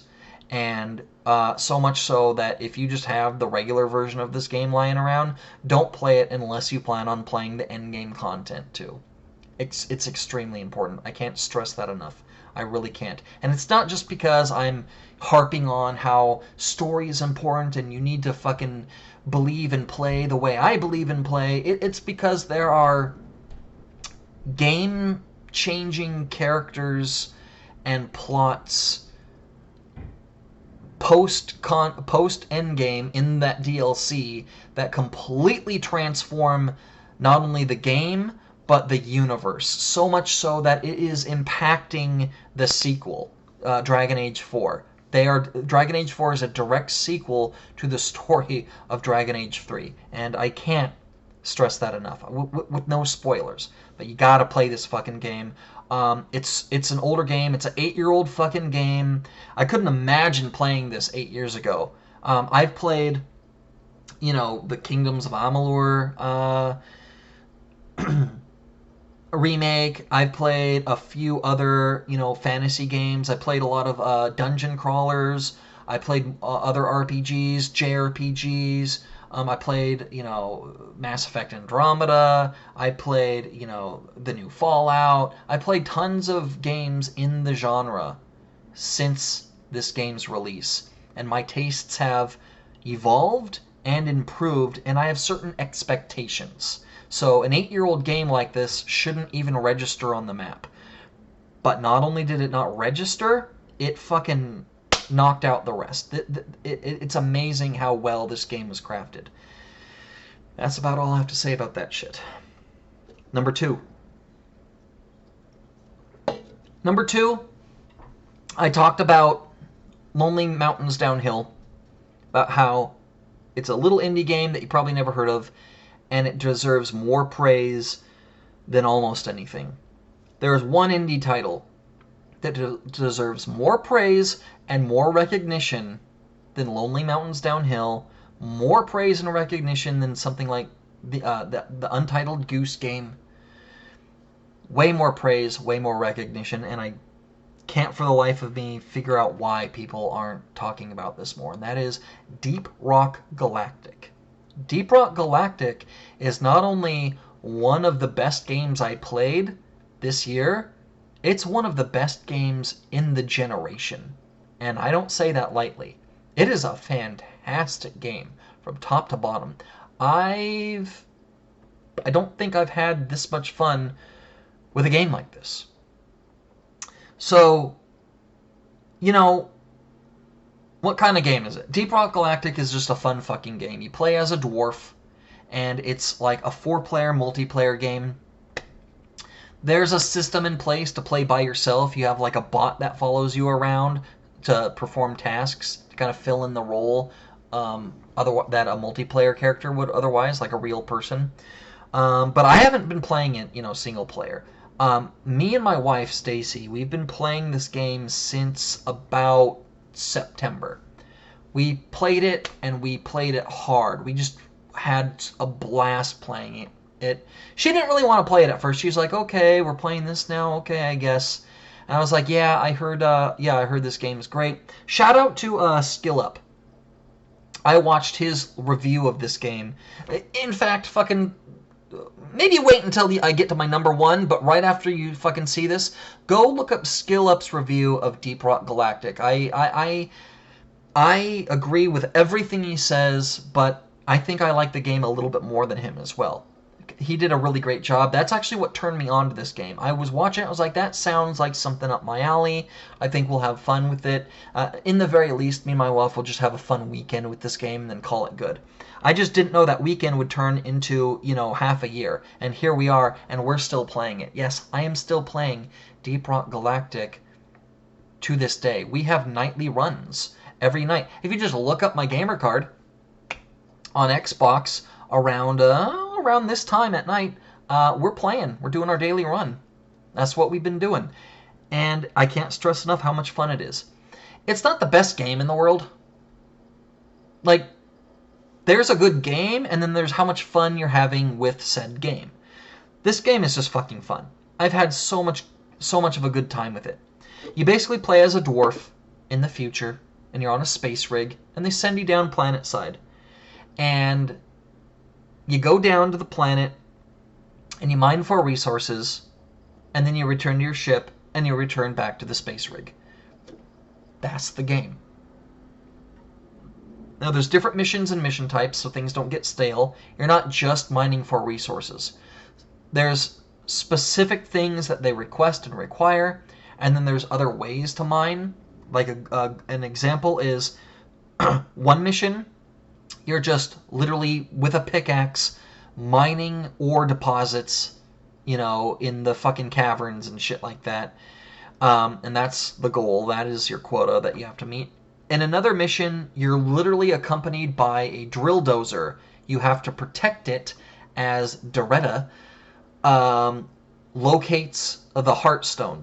And it has to drill through this immaculately hard comet, essentially, that fucking burrowed itself into the planet. You locate it, and you have to defend it, and the game turns into a defense game, like a combat defense game. And then there's another mission where you find liquid morkite deposits. They're like little geysers, and you fucking build pump jacks on them, and you got to hook them up to a larger rig while it pumps that shit out. And then when you're done, you fucking take off. So there's a lot of diversity in the game. When I say you gotta mine for resources, I'm sure you're thinking of you gotta go down there and fucking swing your pickaxe and fucking mine this shit. That would get boring. That would get old. I agree with you. Game isn't all like that. There is that mission. It's called a mining expedition. That is that mission type. There's 8 mission types. There's the mining expeditions. There's salvage operations.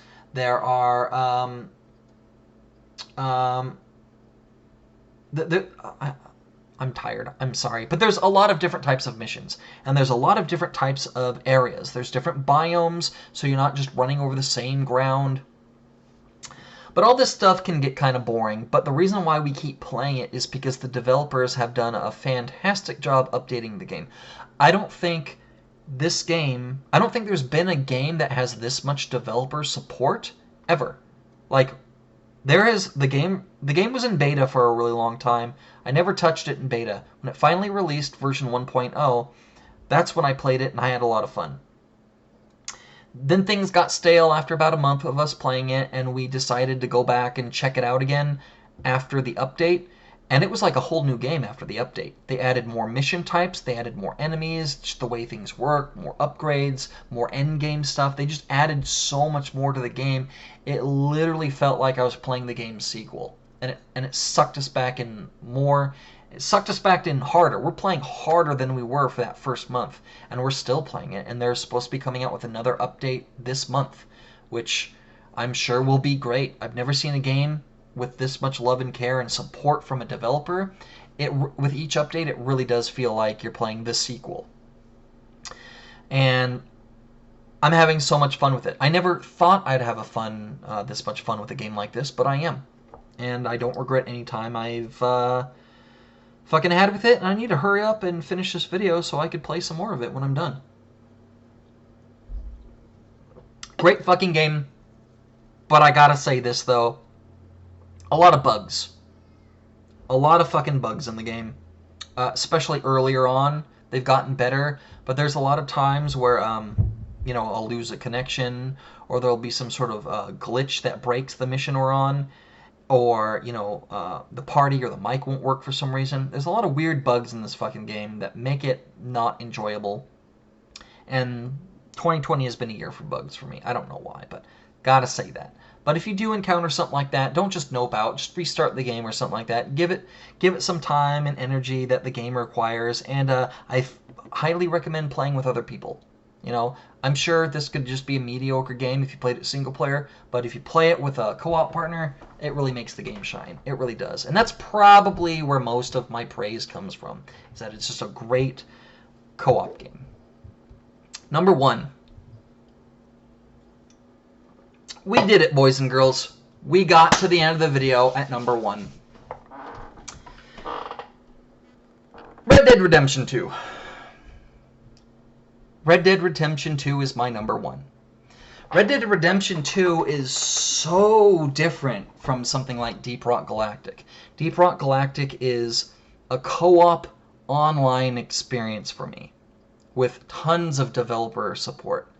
Red Dead Redemption 2 is a single-player, story-focused game that's open world. Is so fucking different from one another. Obviously, I enjoy Red Dead Redemption 2 better. And it was an experience. It really was. I didn't play it when it first came out, obviously. I played it here in 2020. Did it come out here in 2020? Or did it come out last year? Or the year before? I don't remember. I waited a while before playing this. And I finally did, and it was amazing. I even turned on this game to my buddy. He doesn't like Western game. My resident, JRPG guy. He doesn't like Western games very much. He just doesn't. He kind of despises open world titles. And it's just his playstyle. It's just his preference. I'm the opposite to him when it comes to that. I highly recommended this game to him. I told him, look, man, I know you don't love these games, but you got to give this one a try. It's the best game I've played all year. I played this early, back in March or April or something like that. When did I play this game? Maybe I played it earlier than that. No, I beat it in March or April, but I think I started it in January, February. I started playing this game very early on in the year. And when I finished it, I was like, I'm calling it right now. This is going to be my game of the year. I don't see myself playing a game better than this. And hashtag is Turbo was right. I didn't. I really didn't. Deep Rock Galactic came close. Dragon Age came close. But nothing's quite like Red Dead Redemption 2, especially after all the bells and whistles. I can't imagine how well it plays on a PS5 or an Xbox Series X with the SSD. The biggest downfall of the game is the long loading times. That old mechanical hard drive, which I played it on my Xbox One. That is the biggest gripe I have about the game. But you suffer through it and you just enjoy the game. And what a game it was. I was so invested in it. There's so much to do. There's so many side activities and mini games. It's not just a mindless... Let me take that back. There's not so many of them. There's a lot of games that just overwhelm you with tons of stupid mini games. Instead of doing that, Red Dead Redemption 2 gives you the option to do things. They make every mechanic in the game a mini game, if that makes sense. Okay, for instance, instead of having, let's say, a poker mini game embedded in this title, which was the case in Red Dead Redemption 1, you could pull up a chair, sit down, and all of a sudden you're playing a poker game, which was done very well, and it's a mechanic that's in the game. It is a mini game in the guts of the title. In Red Dead Redemption 2, well, there's poker for sure, and there's other games as well.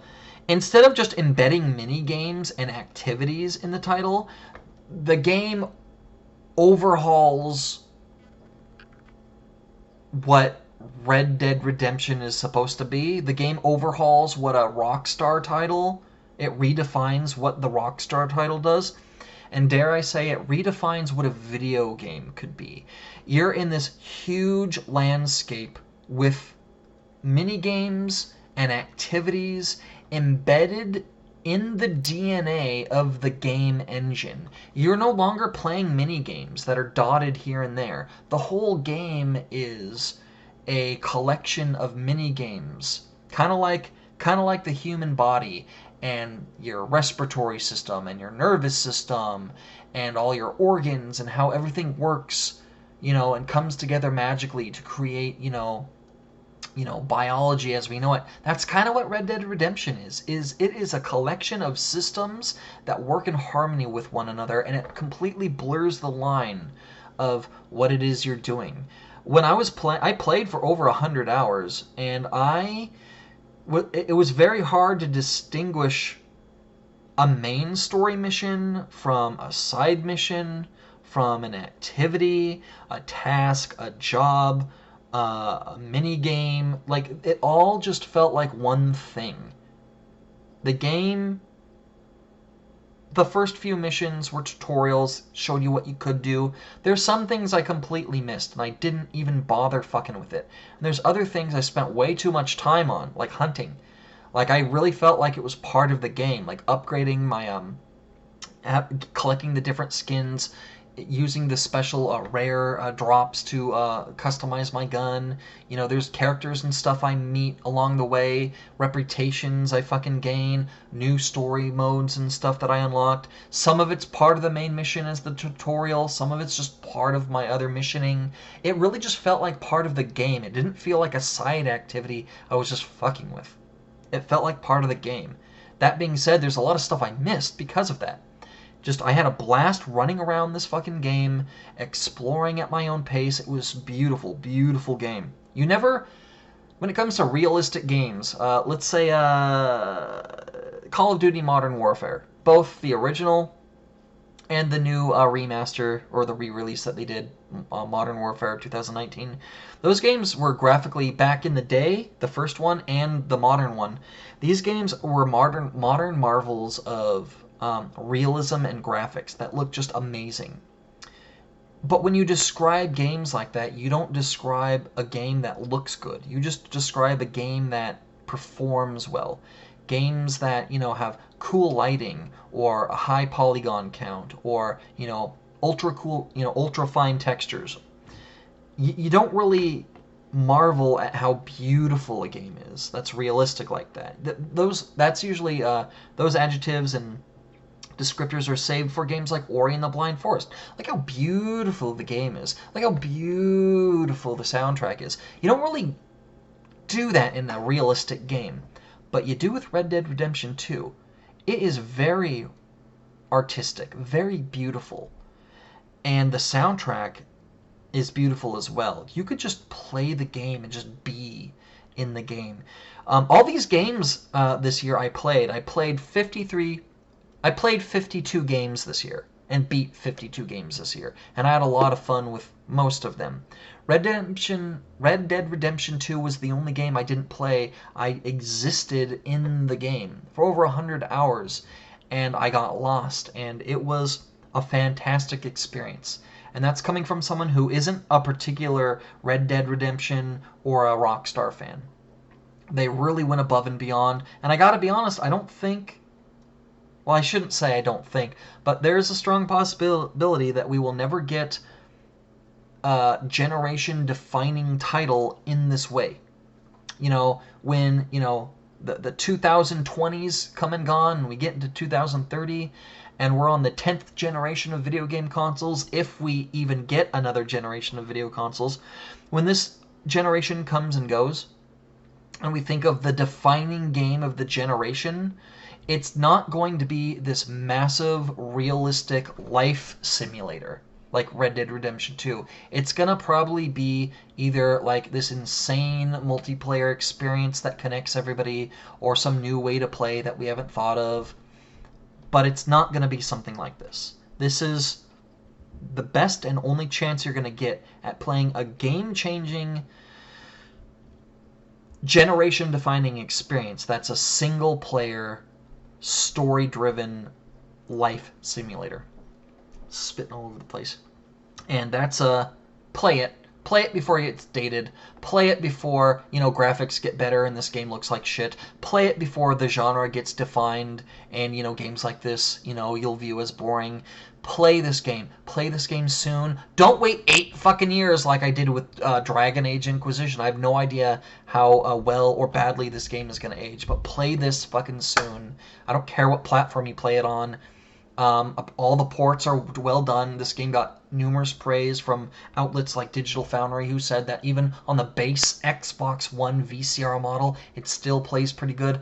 So, whether you have one of the new systems or if you're playing on PC, I don't care. Play this game and play it soon. Fantastic fucking game. So, and that's it. We did it. We fucking did it. Bye. Man, my throat fucking hurts. I got other shit to fucking do. I didn't intend for this to be a fucking 3-part fucking thing. And I didn't mean to talk for fucking 2 hours on just 15 stupid fucking games. Sorry, not sorry. If you've stuck with me until the end here, if you've watched all of my videos in this segment, or hell, if you just got to the end of this video, first of all, I'm very thankful. Thank you for sticking around and listening to my fat ass fucking talk about this shit. I do try to put some effort into this. I know I didn't go wild and crazy with the editing or anything like that. In fact, I didn't edit at all. But I did want to say thank you to some of my fans, or even if you're not a fan, if you're just someone new here or you're listening. Somebody said to me that they my long form content, they put me on and just listen to it like a podcast, and that really touched me a lot. Like, that was like, first of all, why the fuck would you do that, you fucking idiot? Why do you want to listen to me? I'm just a fucking fat bearded asshole. Why would you do that? But no, other than that, thank you. That really means a lot to me. That's nuts. Fucking thank you. I got some messages. People said that, Happy New Year. They've been subscribed to me for a while. I don't have many subscribers, as you can see, but the ones that I do have that have stuck around, you mean a lot to me, and I'm really thankful. Even if you can't watch all of my content all the fucking time, I understand. Don't ever fucking do anything that you don't want to fucking do. And that includes, watching me. But I am very thankful, and I wanted to say Happy New Year, and I hope everyone had a good Christmas. I hope everyone stayed safe, and 2020 was pretty damn bad. 2021 is going to be even worse, believe me. So stay safe, everyone. Again, thank you very much to everyone who stuck around this long, this far. And I'm gonna have another game series coming out. I'm going to do my top 100. Oh, Jesus Christ, Turbo. If you missed me talking about it before, I'm going to do a top 100 Xbox One games of the generation. I've never done that before. I've done top games of the year. I've done, my favorite games, I played that month. I've never done a generation of games, but I've been documenting everything I've been playing for the past decade or so. Some of it's documented on YouTube, some of it's not on YouTube, some of it's written on a PDA that's on my PC. I have personal lists everywhere, and I've compiled a list, and we're officially in the new generation of gaming with the PS5 and the Xbox Series X, and I wanted to put my foot down and make an actual fucking list, a 100 list of games of the entire generation. Some of them I listed here on this list that I played this year. Some of them are games from way back, but I did want to make a definitive list. So that's probably going to be a long fucking thing. But yeah, if you're interested in that, keep an eye out. I don't know if I'm going to start that off with like the next the next video I do, but I don't know, who knows. But I really got to stop rambling. I'll leave you guys be. As always, keep on gaming, everyone. And don't ever fucking stop. It's been real.